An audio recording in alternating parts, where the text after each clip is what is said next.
Mga kababayan, hindi pababayaan. Kahit anong oras, kahit anong panahon, sa sakuna at krisis, may tol kang maaasahan. Usapang tol, usapang tol. Senador Francis Tolentino, Senador Francis Tolentino, tol ng bawat Pilipino. Trabaho baka mo, tutok lang dito sa usapang tol. Usapang tol, usapang tol.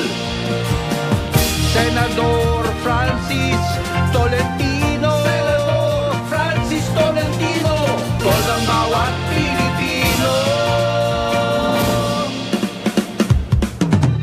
Magandang umaga po, Luzon, Visayas at Mindanao. Ngayon po ay araw ng Huwebes, ika-23 sa buwang ito ng Mayo taong 2024. Ako po inulingkod, Cecil Villarosa, para sa isa na namang edisyon ng programang Usapang Tol. Makakasama natin syempre mamaya, wala pong iba kundi ang tol ng bawat Pilipino, Senator Francis Tol Tolentino. At naku ha, quite unusual po yung volume ng mga sasakyan ng ganito kaaga. Ay medyo masikip na yung daloy ng mga sasakyan sa kahabaan ng C5 kung ikaw ay patungo ng area ng Pasig. Dire-diretso ho yan hanggang sa bago ka sumampa ng flyover na papunta ng BGC. Kaya po, abiso dun sa ating mga motorista, maghanap po kayo ng mga alternate route yan, na pwede nyo pong daanan para maiwasan po yung volume ng mga sasakyan sa area yan ng C5. Karamihan po yung mga truck, yung nagiging sanhi ng pagbabagal. Well, actually, pati rin po yung mga light vehicles, talagang quite unusual po yung volume ng mga sasakyan ng ganito kaaga dyan po sa area ng C5. Kahapon po, yung ating araw-araw na minomonitor na heat index, 39 na mga lugar po sa bansa yung nakaranas ng dangerous level na heat index. At ngayong araw, batay po sa forecast ng Pag-asa, higit 4 na pong mga lugar yung posibleng makaranas ng danger level category. Talagang marami pa rin po ito, no? Yung last na interview po natin sa Pag-asa, I think that was last week or last 2 weeks, nag-peak na raw yung tag-init, no? Nag-peak na raw. Pero ngayon, ang dami pa rin mga lugar na nakakaranas ng dangerous level na heat index.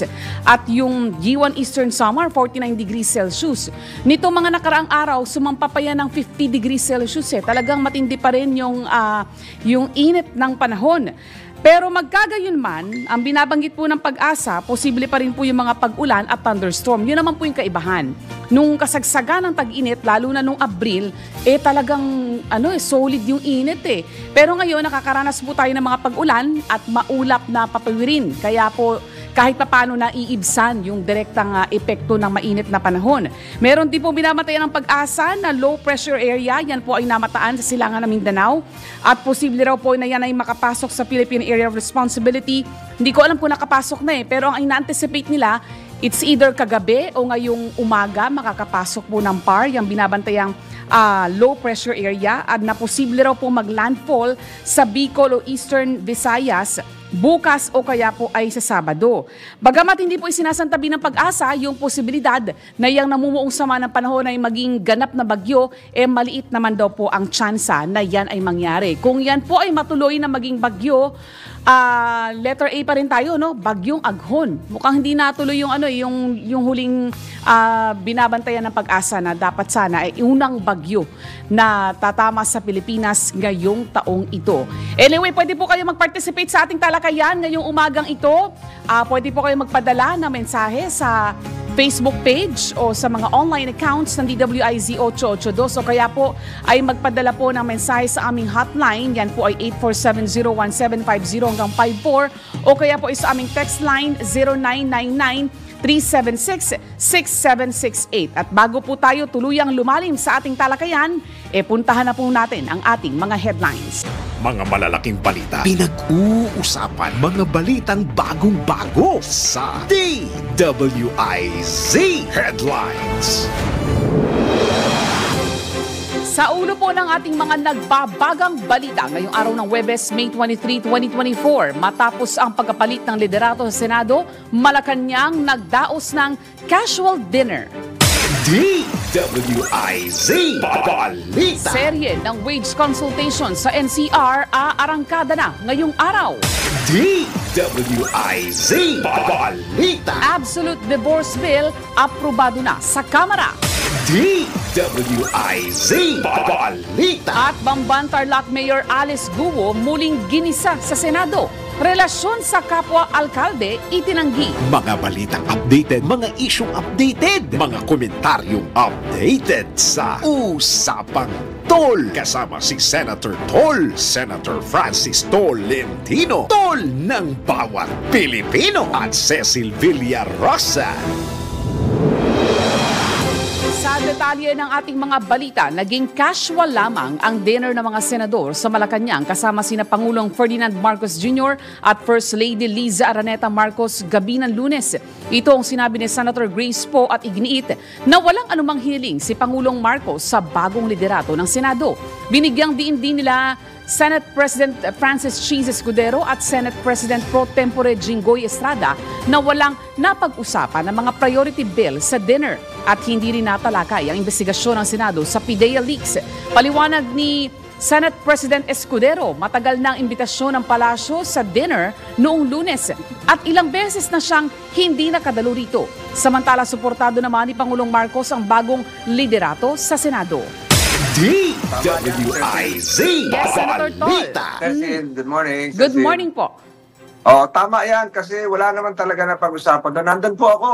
Nandun po ako. At saka itong dinner na ito, matagal na ito naka-schedule. Palagay ko 3 linggo na, postpone. Ang Senate President pa noon ay si Senator Mig Zubiri.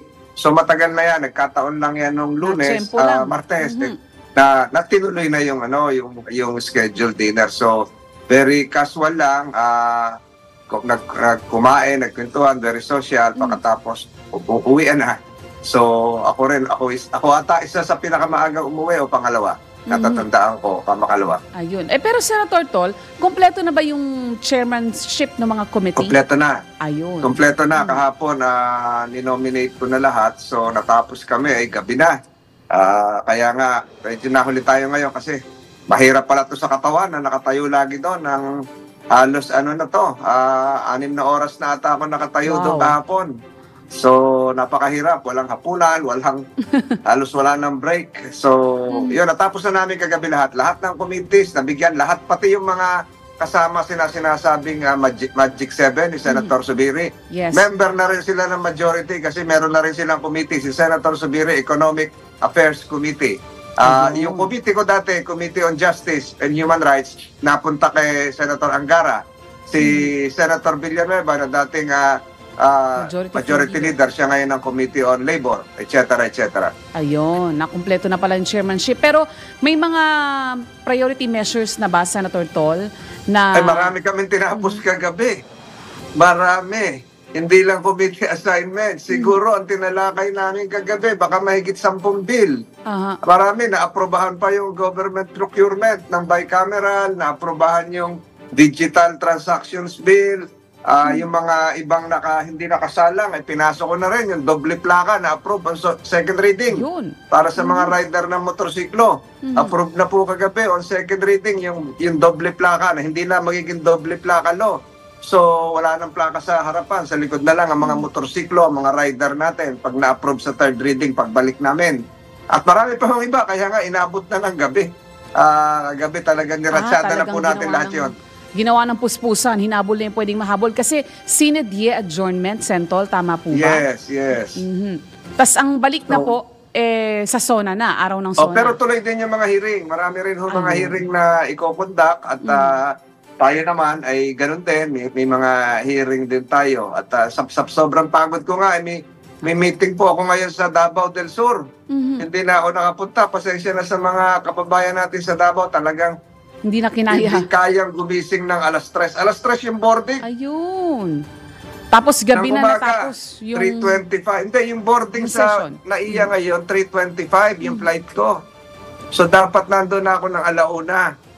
Alas 9 na kami natapos. Talaga hindi kaya. Pasensya na ho sa mga kababayan natin sa Davao. Naku, talaga palang puspusa na. So ito ay mahaba-haba yung magiging adjournment, pero magkagayon Sentol, tuloy-tuloy pa rin ang trabaho. Tuloy-tuloy. Yun yung in-announce ko kagabi. Na yun, dahil tuloy-tuloy pa rin pala yung mga ginaganap na pagdinig dyan sa Senado. Ayan. Yes, at naidaos ko na rin yung hearing ko, yung proposed kong hearing yung tungkol kay Admiral Carlos kahapon. So, umaga pa lang yun. Kaya hindi ako nakadalo doon kay Mayor Go, doon ako kay Admiral Carlos. Oo nga, medyo mainit din yung naging pagdinig doon kay Bamban Mayor Alice Guo. Ayun. Anyway, may katuloy pa naman yung Sentol, yung pagdinig na yon, at yan ay kasama rin sa ating patuloy na tututukan. Samantala sa iba pang mga balita, latest po ito sa Filipino Mirror, sisimula na ng Regional Tripartite Wages and Productivity Board ng National Capital Region ang konsultasyon sa mga labor at employment sector sa minimum wage ngayong araw. Yan po ang kinumpirma ng Department of Labor and Employment kung saan pagdedesisyonan ang angkop na sahod sa Metro Manila. Kasunod po yan ang panawagan ni Pangulong Ferdinand Marcos Jr. sa mga Regional Wage Board noong Mayo 1 na magsagawa ng inisatibo para irepaso ang regional minimum wage rates sa loob ng 60 araw mula sa anibersaryo ng kanilang pinakahuling wage order. Kaugnay nito, magkakaroon ulit ng konsultasyon sa Hunyo 4 at magsisimula naman ang public hearing sa Hunyo 20. Matatandaan na noong Hulyo 26 pa ng nakaraang taon nag-issue ang Metro Manila Wage Board ng pinakahuling order o ng pinakahuling wage order kung saan itinaas nito sa 610 pesos ang minimum wage sa Metro Manila. DWIZ Balita. Inaprubahan naman na sa ikatlo at huling pagbasa sa Kamara de Representantes ang Absolute Divorce Bill. Sa botong 126 na pabor, 109 ang tutol at 20 abstentions. Tuluyan ng lumusot sa mababang kapulungan ang panukala o ang House Bill 9349. Ayon kay Albay Representative Ed Selagman, pangunahing may akda at sponsor ng panukala, maituturing itong tagumpay para sa mga Pilipino, partikular na sa mga kababaihan. Nakapaloob sa panukala ang pagtiyak na sasailalim sa judicial process ang divorce petition upang tukuyin kung may sapat na batayan para sa diborsyo. Kabilang sa mga grounds para sa judicial decree ng absolute divorce ang domestic o marital abuse at kung may psychological incapacity ang sinuman sa mag-asawa. Sa ilalim ng Absolute Divorce Bill, ang Department of Social Welfare and Development ang naatasang lumikha ng implementing rules and regulations sa tulong ng iba pang ahensya at mga organisasyon sa loob ng 60 araw matapos maisabatas ang panukala. DWIZ Balita. Sentol, ito bang divorce bill ay nasa radar din ng Senado? Hindi ko pa nauungkat yan at hindi ko pa alam kung pasado na rin sa komite sa Senado. Ayun, so, hindi ko kaya sagutin ngayon. Ayun, medyo yan, controversial din yung panukala controversial niya. din yan, oo. Samantala, may ibinunyag po si Senate President Pro Tempore Jinggoy Estrada na isang mayor sa Pangasinan ang live-in partner umano ni Bamban Tarlac Mayor Guo na isang mayor sa Pangasinan na live-in partner nga po ng alkalde o ni Alice Guo, yung namamahala raw po ng operasyon ng iligal na Philippine Offshore Gaming Operator sa Bamban Tarlac. Sa pagdinig po ng Senate Committee on Women, Children and Family Relations and Gender Equality, tinanong ni Estrada si Guo kung may karelasyon ito matapos makatanggap ng impormasyon na may live-in partner siyang nagpapatakbo ng pogo sa bayan ng Bamban. Mariin namang tinanggi ng alkalde na siya ay may nakarelasyong public official. Nagturuan pa sina Senator Estrada at Guo kung sino ang nabanggit o ang pangalan ng sinasabing karelasyon ng alkalde. Tinanong ni Guo kung pogi ba ang inilink sa kanya, pero nagpaalala po si Senator Risa Ontiveros na hindi po ito katatawanan. Basta, Your Honor, wala pong boyfriend, wala pong partner po. Sino ngayon na pinapahiwatig mo na sino yung nalilink sa'yo? Your Honor, yung nagsabi po sa inyo na possible siya po yung nalilink po sa akin na mayor, pwede ko po ba malaman kung sino po siya? Para tama po yung isa po na sa isip ko po. Mayor nga ng At pogi po ba siya? Ha? Pogi naman po siya. Hindi ko na makilala eh. Yung po nagkwento po As sa inyo. Sen Jinggoy said, hindi po laughing matter ito. Opo. Madam Sorry Chair. po. Ayun.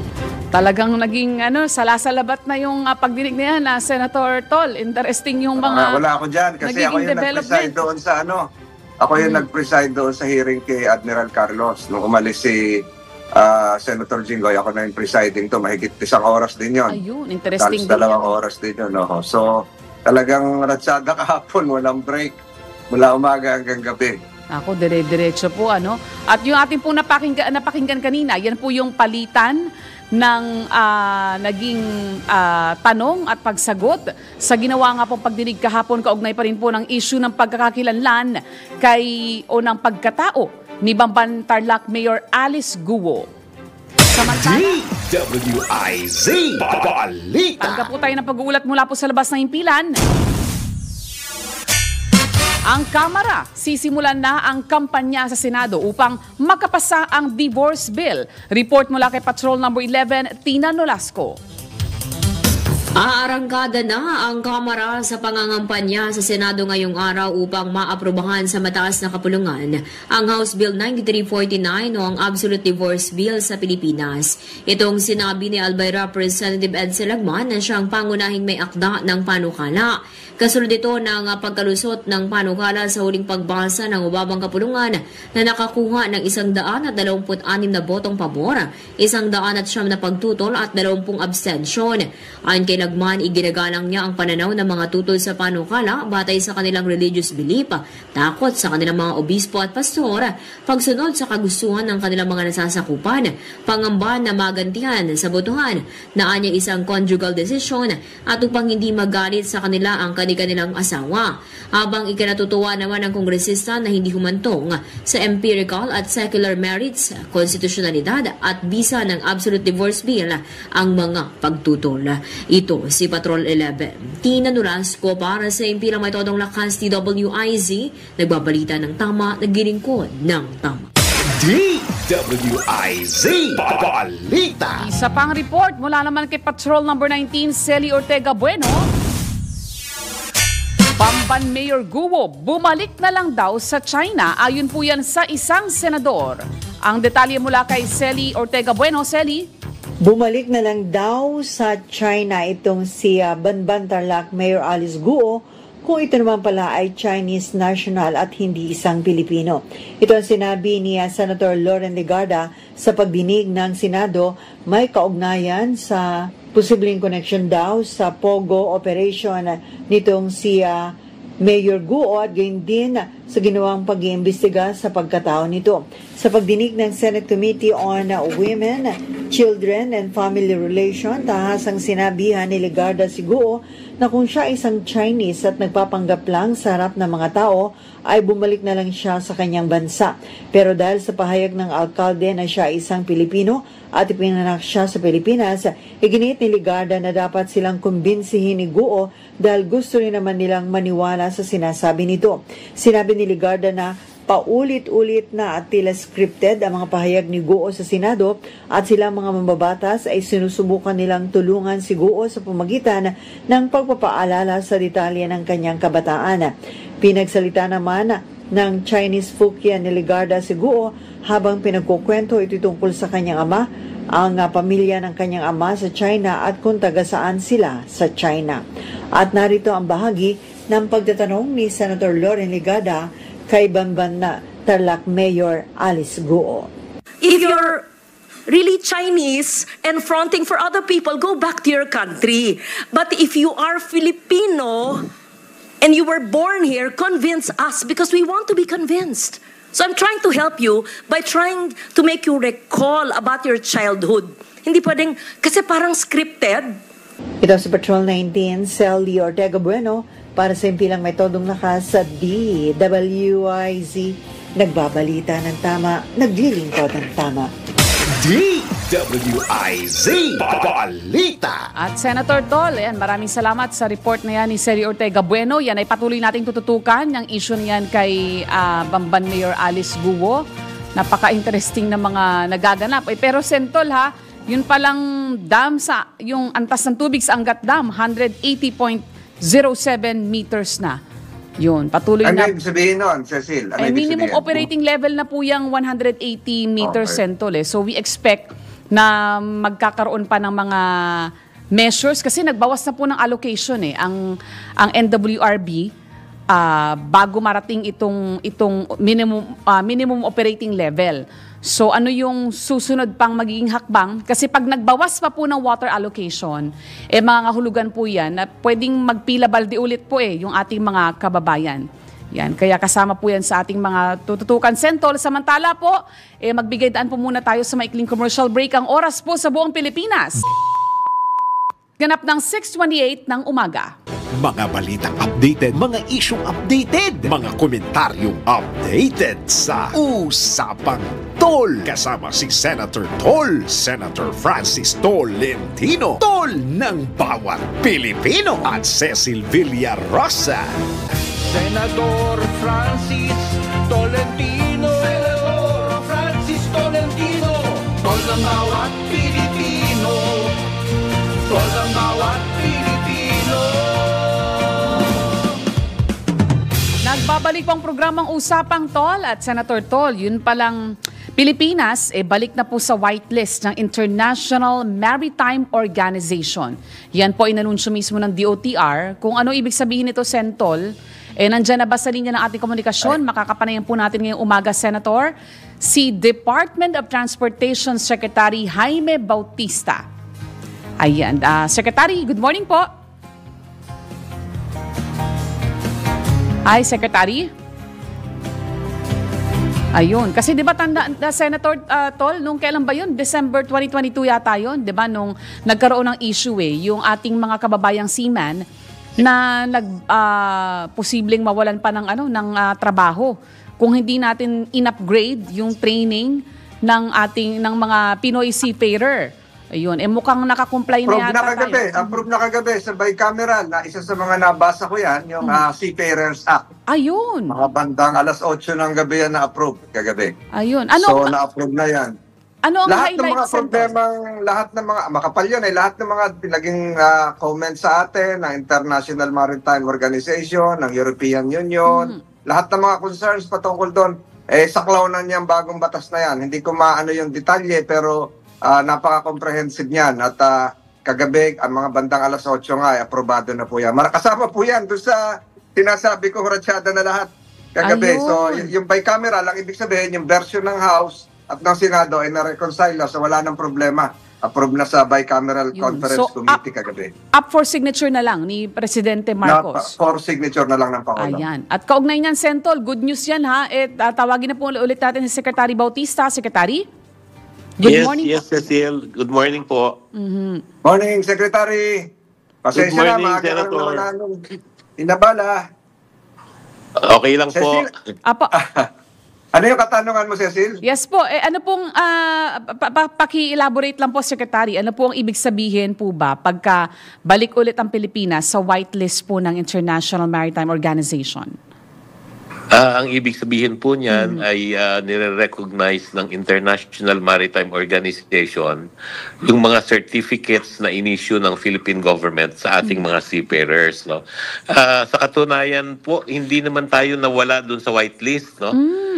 Nagkaroon lang po ng some findings kasi nung March of 2022 ay nagkaroon ng independent evaluation yung ating mga agencies, no, kasama po ang Marina, ang CHED, no, at iba pang mga government agencies, no.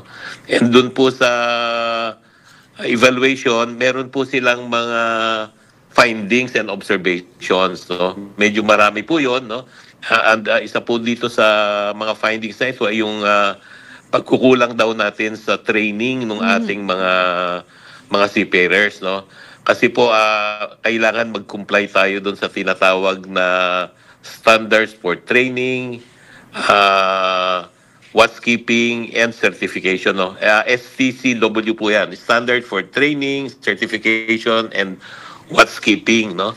And doon po sa mga findings nga ng independent evaluator, kailangan mag-improve yung ating mga training standards. No? Kaya po noong December of 2022 ay bumalik sila, no? Nakipag-meeting sa amin. Ako personally ay attended some of the sessions. And pinakita po natin yung mga programa na gagawin natin, no? Meron tayong mga improvements dun sa training ng ating mga seafarers, no? Ganun din po yung improvement dun sa mga curriculum, no? Kaya we work closely with CHED, no? And naipakita po natin yung mga plano natin noon, no? And nagkaroon ho sila ng validation, no? And ngayon nga ay isinaman tayo doon sa tinatawag na whitelist. No? Pero hindi po tayo naalis sa whitelist, Senator. Ito po ay confirmation lang na patuloy yung ating pag-comply doon sa standard, no?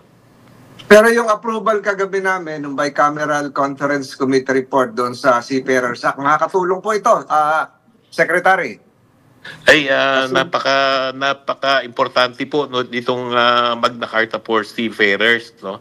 Kasi po pinag-uusapan diyan yung ating compliance standard, no? And at the same time, pinag-uusapan po diyan yung mga benepisyo na dapat matanggap ng ating mga seafarers, no? Kasama po din diyan yung mga requirement for training, no? Kasi nga po kailangan nating pagbutihin yung training ng mga seafarers natin para masigurado na maging safe yung mga biyahe ho ng mga barko, no? Hindi lang dito sa domestic but for international operations po. Ayun. Maiba lang po ako, Secretary, yung pong mga nangyari ng mga nakaraang araw kasi 'di ba ho pag may lightning alert ay talagang kailangan na protocol po yan, huwag mo na lumanding at yung mga iba naman, huwag mo na mag-take off at itong nangyari po nung Lunes naman, yung dito sa NAIA, yung nasira po yung ating isang equipment, yung radar natin. Ano po ba ang naging solusyon? Pinalitan ng bago o ni-repair lang para maliwanagan natin po, Secretary? Hindi naman po nasira yung radar natin, Senator, no? Kasi po itong ating tinatawag na air traffic management system, meron pong mga computer software po ito, no? And we are in the process po of upgrading the computer systems, no? Siguro na maalala nyo na nagkaroon tayo ng isang malaking problema nung nakaraang taon, no? Na tumigil nga yung ating operation sa airspace, no? And isa po sa mga solusyon ay ang pag-upgrade ng mga software, no?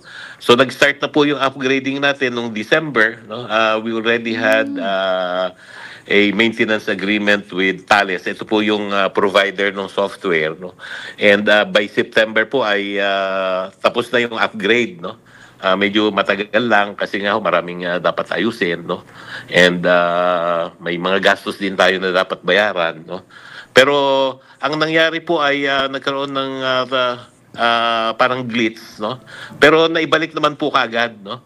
Ang ginawa lang natin ay for safety considerations, hinabaan natin yung tinatawag na flight separation, no? Normally po kasi yung flight separation natin ay mga nasa 1.5 minutes lang, no? To 2 minutes. Pero dahil ho nagkaroon nga ng ganitong problema, hinabaan lang ho natin yung separation. Merong time na up to 10 minutes hindi tayo nagpapalapag at take off ng mga aeroplano. Pero naayos naman po kaagad. Kaagad. Pati ito siguro tama. Naniniwala ako tama rin itong mga lightning alert na wag mag-take off pag makidlat, wag mag-landing pag makidlat. At nakaranas nga ako niyan, Secretary. Nasa loob lang kami ng eroplano nung Biyernes, galing akong Dumaguete. Bawal naman bumaba kasi hindi pa tapos yung lightning alert. Alam nyo, Secretary, yung nasa airport at yung paalis sa airport, pa-landing, madaling maabisuhan yun. Pero ngayon ko lang nalaman, Secretary, dahil doon sa nangyari kahapon, yung Singapore Airlines flight 321, patay ang isa sa may bahagi po ata, galing po ito ng London, patay ang isa, at 5 Pilipino ang kasali. Nagkaroon po ito ng dramatic drop na 10 seconds because of thunderstorms, Secretary. So, ito hong ganito naman, pilot decision na ho ito kasi yung dinadaanan natin talaga ngayon, patapos ang El Nino, tapos malapit ang tag-ulan, talagang nakikidlatan, nakakatakot. So yung nangyari kahapon sa Singapore Airlines, talagang malala po yun. At 5 po ang Pilipino na sakay ng Singapore Airlines na nasaktan kahapon. Sa ospital po lahat ngayon, Secretary. Tama po yun, Senator. No? Kung minsan po nagkakaroon ng tinatawag na clear air turbulence, no? Hindi po nakikita yan ng mga system ng eroplano. No? Kaya ang sinasabi ng mga airline, kailangan naka-seatbelt tayo palagi. No? Dahil meron po talagang clear air turbulence sa ating himpapawid. No? And yun po, every time sa pinapaalala po ng mga airline na kung kayo ay nakaupo lang, dapat naka-seatbelt po. No? And yung sinasabi niyo ho na lightning alert, Senator, importante po na tumigil muna dahil pwede pong tamaan ng kidlat yung mga personnel natin na nasa airport. No? Kasi po ang aeroplano pagdating, meron tinatawag na marshal. No? Yung marshal po yung nagga-guide. Posible pong tamaan ng kidlat yan. No? Kaya hindi po muna pinapapark yung mga aeroplano. No? And yung pag-take off naman po, tinutulak yan ng isang equipment. No? Meron pong push tractor. No? And operated din po ng mga personnel yan. No? So para sa kanilang kaligtasan, hindi muna pinapayagan na mag-operate ang mga airline. No? Although, Senator, alam niyo po, there was a time na masyadong mahaba yung lightning alert. No? And pinag-aralan po namin yan. No? Ako, galing ako sa airline.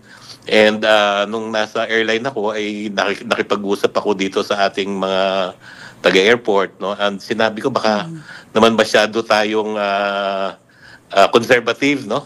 Kasi po yung lightning alert, meron tayong isang system, no, na nakikita natin gaano kalayo yung mga kidlat sa airport, no. So ang protocol po dati ay within 10 kilometers, no, yung mga kidlat, no. And kung minsan ang tagal ho bago maalis yung mga possible na kidlat na yan, no. Kaya pinag-aralan po namin yan nung pumasok ako dito sa DOTR. Kinausap ko yung Civil Aviation Authority of the Philippines, no? And tingnan natin kung ano ang best practice sa industry, no? And meron pong mga airport na within 5 kilometers lang yung protocol na ginagamit nila, no? And sinabi ko nga siguro dapat sumunod tayo sa mga international standards, no? Kaya ngayon po pinabawasan na namin 'yan, no? Within 5 kilometers na lang yung mga kidlat, no. Pag malayo na po sa 5 kilometers ay nililift na po natin yung lightning alert, no, para naman hindi masyadong maapektuhan yung mga pasahero natin. Pero ito, Secretary, yung lightning alert doon sa airport, palipad, pagdating, pero itong nangyari sa Singapore Airlines on the way kaya nasa iba naman po yan. Nagliparan yung mga stewardess, lahat. Yung mga nasa banyo, hospital, lahat yung mga yon. So, pati mga pagkain, nagliparan.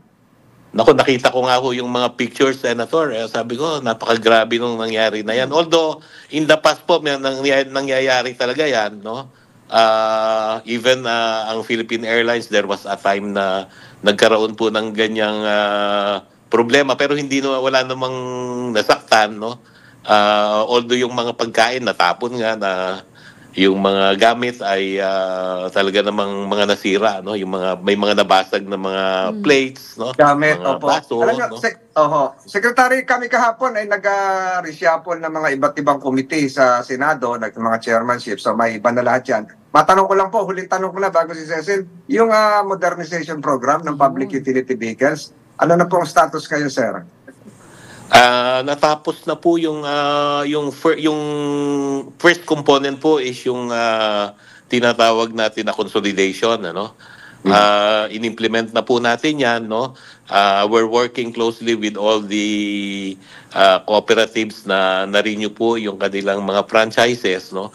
Nagsimula na po yung tinatawag natin na fleet management at saka yung dispatch management, no. Ibig sabihin po, hindi basta-basta lang mag-ooperate, no? Kailangan merong tamang coordination para naman hindi masyadong maraming sasakyan sa isang parte ng kalsada, no? Yung tatakbo lang po yung kailangan lang muna, no? Kasi isa po 'yan sa mga component nung ating PUB modernization program, no? Ngayon po ang susunod na ginagawa natin yun pong coordination with the local government para matapos naman yung route rationalization, no? Meron na po tayong mga natapos na ang tawag po diyan ay LTPRP or Local Transport Public Route Plan, no? And as we implement po ito, we will require yung mga cooperatives or corporation to replace their old equipments based on dito po sa ruta na to, no? Kasi dito sa ruta na to may papakita natin na magiging profitable yung kanilang operations, no?